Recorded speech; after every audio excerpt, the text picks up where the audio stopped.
안녕하세요. 사랑방 대박 운세입니다. 조상님의 덕이 좋아 말년에 대박나는 띠가 있습니다. 이번 영상은요, 조상님 덕이 좋고 말년에 돈복 자식복 대박나는 띠 끝까지 시청하시고 도움이 되셨으면 좋겠습니다.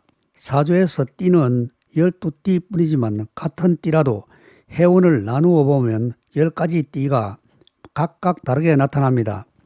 예를 들어보면 같은 범띠라도 양의 기운을 타고난 범띠가 5개가 있고 음의 기운을 타고난 범띠가 5개가 있습니다. 똑같은 범띠라고 해도 밤에 태어났느냐 낮에 태어났느냐에 따라서 사주의 풀이도 다르게 해야 합니다. 사주는 자신이 태어난 연, 월, 일시를 사주라고 하는데요. 술사들이 사주를 볼 때 태어난 해를 조상님 궁이라고 하고 태어난 달을 부모님 궁이라고 하고 태어난 날을 자신의 궁이라고 하고 태어난 시를 자식 궁이라고 합니다. 여기서는 태어난 해를 기준으로 띠를 가지고 조상님 궁을 보는 것으로서 모든 분이 똑같다고 말씀드릴 수는 없습니다. 사람들은 어떤 분이거나 한평생을 살아가면서 희노애락을 모두 경험하며 살아가게 됩니다. 평생 좋은 일만 있는 사람도 없고 평생 흉한 일만 있는 사람도 없습니다. 길과 흉이 적당하게 찾아오게 됩니다. 그런데 말입니다. 흉한 운이 올 때는 정말 힘들고 어려움을 겪기 때문에 기억에 오래 남게 되고 그 후유증도 오래 지속됩니다. 길한 운이 올 때는 그냥 모르고 넘어가는 경우가 허다하고 재물 대운이 와도 안타깝지만 모르고 지나치게 되는 경우도 많습니다. 그렇게 한 해 한 해 흐르다 보면 어느덧 60대가 훌쩍 지나가게 되고 손에 남는 것이라고는 몸 성한 데 없이 아픈 것만 남게 되고 왜 나는 이렇게 돈복이 없는가 하면서 탄식하는 분들이 너무 많습니다. 이분들께서도 지나간 과거를 가만히 돌이켜보면 재물대운이나 돈을 많이 벌어들일 수 있는 기회가 분명히 있었을 것입니다. 이런 것을 미리 알 수가 없습니다. 미리 알 수만 있다면 이 세상 모든 분들이 행복한 삶을 살고 계셨을 것입니다. 그래서 이번 영상은요, 재물대운이나 돈을 벌어들일 수 있는 기회를 놓쳤더라도 조상님의 언덕으로 말년에는 재물운, 건강운, 자식운, 배우자운이 있는 분에 대하여 명리오행적으로 심도 있게 알아보았습니다. 끝까지 시청하시면서 내가 여기에 해당되는지 보시고 만일에 이 띠에 해당이 안 되더라도 다음에 또 조상님 덕이 있는 분에 대하여 올려드릴 테니까요. 그때 잘 보시면 될 것 같습니다. 12운성에서 장생지가 있습니다. 이 장생지에 태어난 분이 조상덕이 있고 배우자덕도 있습니다. 장생지란 사람의 한평생 주기에서 이제 막 태어난 아기의 의미를 가지고 있습니다. 아기는 엄마, 아빠, 할아버지, 할머니, 일가 친척은 물론이고 그 외 남녀노소를 막론하고 모든 사람들의 사랑을 받습니다. 이 말씀은 이 아기의 존재만으로도 다른 사람에게 활력을 주고 기쁨을 선사합니다. 이때 태어나신 분께서는 살아가면서 사람들의 후원을 많이 받게 되거나 내가 도와줄게 하는 사람들을 많이 만나게 됩니다. 이분들께서는 다른 사람들을 따라하는 모방성이 있기 때문에 어렸을 때부터 좋은 것을 보고 듣고 자라는 것이 무엇보다 중요합니다. 만일에 결손 가정에서 자랐다면 이분들을 바른 길로 인도할 수 있는 귀인의 도움이 반드시 필요한 띠이기도 합니다. 이분들께서는 타고나면서부터 인복을 타고납니다. 무엇이든 할 수 있는 무한한 잠재력을 가지고 있지만 자신이 직접 하는 것보다는 자신을 도와줄 수 있는 능력 있는 후원자를 만나서 일을 수행하는 것이 일에 대한 성공률도 높일 수 있습니다. 또 이분들께서는 천진난만하며 평화지향적이며 성격이 무난한 편이며 대인관계도 좋고 부모님의 말을 잘 듣는 편이며 성격이 원만합니다. 장생지를 가지고 태어나신 분들께서는 마음이 순수하고 순진한 미남 미녀가 많고 몸매가 좋은 분이 참 많습니다. 구독, 좋아요 꾹 눌러주시면 고맙겠습니다. 그럼 먼저 병인생부터 말씀드리겠습니다. 병인생분들은 1986년 39세 병인생과 1926년 99세 병인생분이 계십니다. 이분들께서는 조상님의 언덕을 타고 나셨는데요. 명리오행적으로 풀이하면 조상님의 언덕이 있는 것이 분명한 이유가 있습니다. 이분들께서는 태어난 해가 장생지로서 조상님 궁이 됩니다.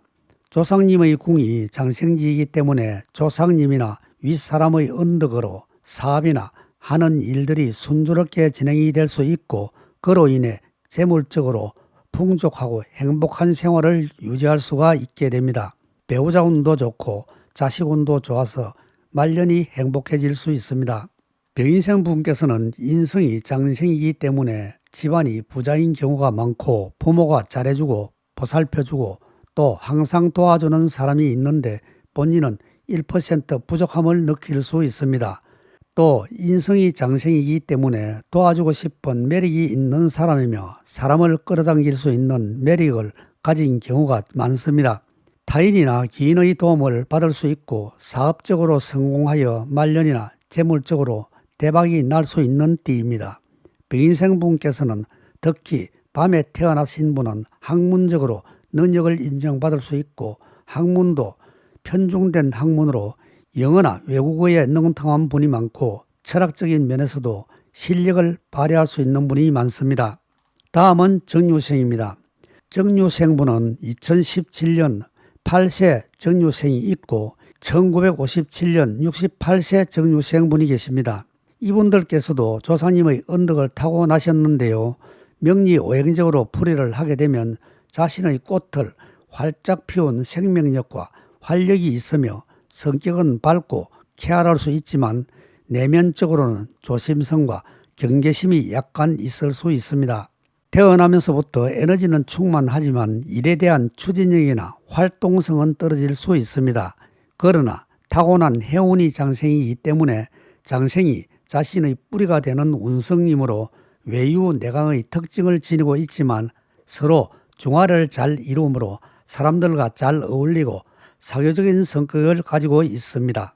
정유생 분께서는 재물운을 안고 태어났기 때문에 사업적인 수완이 뛰어나고 대인관계망이 넓고 용이 주도한 면이 있으므로 자존감 또한 높으며 그의 뛰어난 사업 수완은 타의 추장을 불허합니다. 사업에 대한 추진력과 결단력을 고루 갖추고 있기 때문에 일에 대한 성취력을 향상시킬 수 있고 기인이나 조상님의 도움으로 사업적으로 재물적으로 대박이 날 수 있습니다.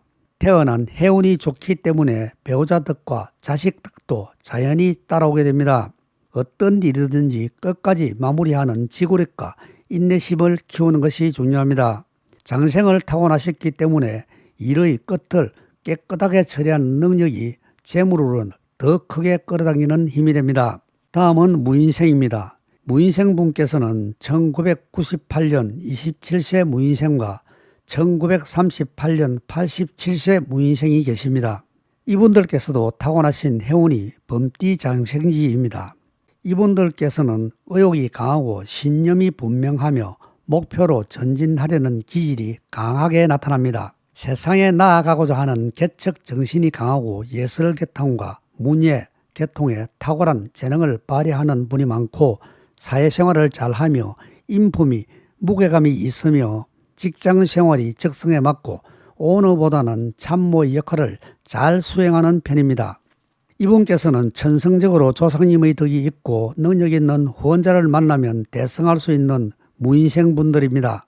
배우자분은 가망과 부드러움이 공존하는 분을 만날 수 있으며 무예 쪽으로 능력이 있는 분과 인연이 닿을 수도 있습니다. 무인생분이 남성분이라면 자식의 덕이 길하며 출중한 자녀를 만날 수 있는 인연이 있고 여러 명의 자녀가 있을 수 있습니다. 여성분이라면 남성과 같이 활동하는 분이 많으며 동정심에 의한 동정 결혼을 할 수 있고 강제적인 결혼을 하는 분도 간혹 있습니다. 그러나 남편의 도움을 받으면서 사시는 분들이 더 많습니다. 이분들께서는 학당 기인으로서 공직이나 교육계에 직업을 가지시는 분이 많고 사주 명식이 양호하다면 경찰 공무원이나 세무 관련업, 군인 등 무관직이나 의사, 학자 등 다재다능하여 못하는 일이 거의 없습니다. 이분들께서는 기인의 덕이나 자식 덕, 조상 덕, 직업 덕까지 여러 가지 덕이 많은 자신의 강함을 적당하게 힘 조율을 하면서 지나친 엄주나 낭비를 삼가하는 것이 몸 건강에 이롭습니다. 다음은 기호생입니다. 기호생 분께서는 1969년 56세 기호생 분이 계십니다.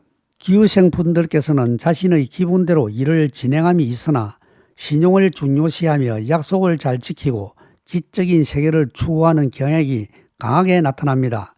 신효와 의리를 저버리는 행동을 하지 않으며 철학적인 사고로 감수성이 풍부하지만 앞에서 나서는 행동은 자제하는 편에 속합니다. 만일에 사주가 신약하다면 타인에 대한 배려심을 중요시하며 말과 행동을 지적으로 하시는 것이 도움이 됩니다. 기후생의 유금이 길신이라면 성품도 순하고 착하며 학업도 순리적으로 진학하고 모든 일이 순리적으로 진행이 됩니다. 또한 질병을 물리치고 천수를 다하고 장수를 하며 질병이 발생하게 되면 자신에게 맞는 의사를 만날 수 있고 맞춤 치료약으로 쉽게 질병을 치료할 수 있습니다. 이분께서는 타고난 행운이 식복이 있는 문창성으로서 식복과 학문 좋은 분으로서 적군이 아군으로 변하여 도움을 받을 수 있고 자신의 무대가 문창성이므로 육친의 덕이 좋아서 이곳저곳 어디를 가도 귀인의 대접을 받을 수 있고 조상님의 덕을 받을 수 있습니다. 이분들께서는 자녀들의 덕 중에서 딸의 덕을 더 많이 볼 수 있는 운으로서 노후에는 딸과 가까이 살게 되거나 딸과 함께 생활하시는 분도 많이 계십니다. 자식 또한 지식과 식복을 겸비한 분이 많으므로 자식 덕과 직업 덕으로 평생 재물이 끊이지 않는 평온함을 유지하시는 분이 많습니다. 이제 중년을 달리고 있는 분들 중에는 부부의 갈등과 자녀들의 의견 충돌, 사랑하는 사람들과의 이별과 사업의 부진 등으로 고난을 겪으신 분들이 계실 것입니다. 이런 것을 참고 견뎌낸 분들께서는 이제 말년엔 고생 끝 행복 시작으로 무사 태평하게 살아라 하고 조상님이나 하느님이 복을 듬뿍 주실 수 있습니다. 이 세상의 모든 사람들의 인생이 똑같을 수는 없습니다. 어떤 이들은 평생을 살아오면서 다른 의견이나 의지를 고려하지 않고 자기 중심적으로 행동할 수 있습니다. 이런 독선적인 행동은 종종 협력과 의사소통을 방해하고 갈등을 초래할 수가 있습니다. 이런 분들의 주위에는 사람들이 떠나게 됩니다. 나의 주변에 사람이 없으면 고독함과 쓸쓸함으로 격리감을 느끼게 됩니다. 또는 다른 사람에게 자비를 베풀거나 어떤 것을 타인에게 주거나 제공하는 자비로운 행동이나 관대함으로 때로는 사랑과 관심으로 어려움이나 스트레스를 해소시켜주는 행위 등 평소에 주변과 어떤 관계가 형성되었느냐에 따라서 말년의 행복지수가 달라질 수 있습니다. 끝으로 이 영상을 보시는 모든 분들께서는 여기서 말씀드린 내용이 조금이라도 도움이 되셨으면 좋겠습니다. 이 세상의 모든 분들께서 말년이 행복하고 소원 성취하시기를 바라며 자신이 행하고 바라는 대로 목표에 다다르기를 진심으로 기원합니다. 여러분께서는 규칙적인 운동, 균형 잡힌 식사, 충분한 수면을 취하시고 항상 긍정적인 태도를 유지하시고 매일 받는 스트레스를 효과적으로 관리하셔서 말년복과 건강을 잡으시고 대박 나시기를 바랍니다. 구독, 좋아요 꾹 눌러주시면 고맙겠습니다. 감사합니다. 사랑방 대박 운세입니다.